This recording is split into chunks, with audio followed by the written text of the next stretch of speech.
স্বেচ্ছাবসর নেওয়া সরকারি বাস চালকের বাড়িতে মিলল বিপুল পরিমাণ টাকা।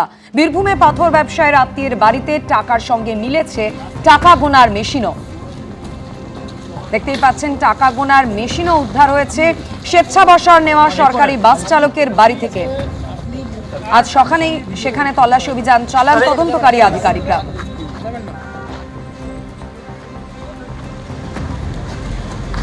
এই বিষয় নিয়ে আরো বিস্তারিত আমাদের জানাবেন প্রতিনিধি ভাস্কর মুখোপাধ্যায় সঙ্গে রয়েছেন। ভাস্কর,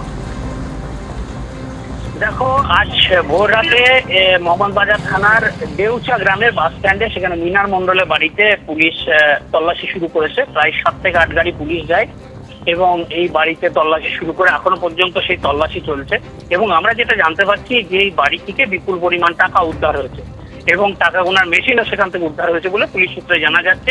কিছুক্ষণ আগে আমরা দেখলাম একটি ট্যাঙ্ক নিয়ে গেল পুলিশ এবং সেই ট্যাঙ্ক বাড়িতে ভিতরে ঢোকানো হলো এবং যেটা পুলিশ সূত্রে জানা যাচ্ছে যে টাকাগুলি গুনে এই ট্যাঙ্কি রাখা হবে। এবার টাকার কত পরিমাণ সেটা কিন্তু এখনো পর্যন্ত পরিষ্কার নয়, যে কত কোটি টাকা বা কত টাকা উদ্ধার হয়েছে সেটা এখনো পুলিশ খুলে কিছু বলছে না। কিন্তু এই টাকা কেন এর কাছে এলো, অর্থাৎ মিনার মন্ডলের বাড়িতে, সেই বিষয়টা তদন্ত করছে পুলিশ। কারণ মিনার মন্ডল তিনি সরকারি বাসের একজন ছিলেন, কন্ট্রাক্টর ছিলেন এবং তিনি বেশ কয়েক বছর আগেই তিনি সেখান থেকে রিটায়ার করেছেন এবং তার কাছে এই বিপুল পরিমাণ টাকা এবং বেশ কিছু সোনার গয়না উদ্ধার হয়েছে বলে আমরা জানতে পারছি। এইগুলি কোথা থেকে এলো সেই বিষয়টি এখন তদন্ত করছে পুলিশ এবং এই মুহূর্তে বাড়ির ভেতরে টাকা গোনার কাজ চলছে। গোটা বাড়ি পুলিশ ঘিরে রেখেছে এবং পরিবারের লোকজন ছাড়া ভেতরে ঢুকতে দেওয়া হচ্ছে না।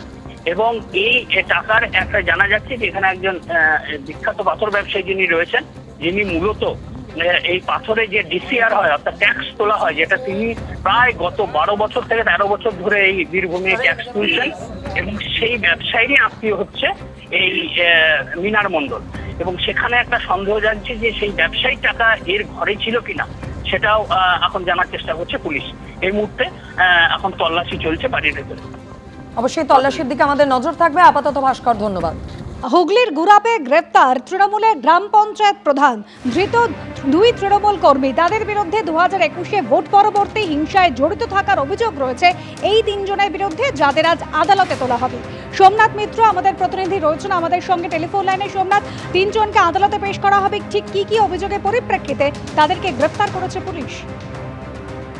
দেখো, যে 3 জন গ্রেফতার হয়েছে তার ভেতর গুড়াপ গ্রাম পঞ্চায়েতের বর্তমান প্রধান চণ্ডীচরণ ঘোষ সহ 2 জন সক্রিয় তৃণমূল কর্মী, শুভঙ্কর ঘোষ এবং শেখ আশরাফ উদ্দিন, এই 3 জনকে গ্রেফতার করেছে গুড়াপ থানার পুলিশ।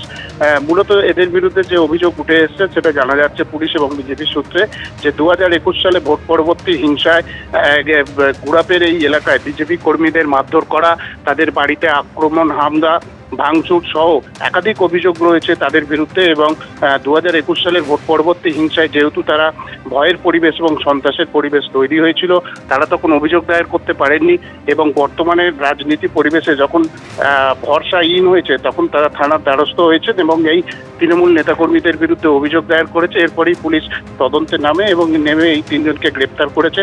আজকে তাদের চুঁচুড়া আদালতে পেশ করা হবে, এমনই কিন্তু পুলিশ সূত্রে জানা গেছে। ধন্যবাদ সোমনাথ। এবিপি আনন্দ, এগিয়ে থাকে, এগিয়ে রাখে।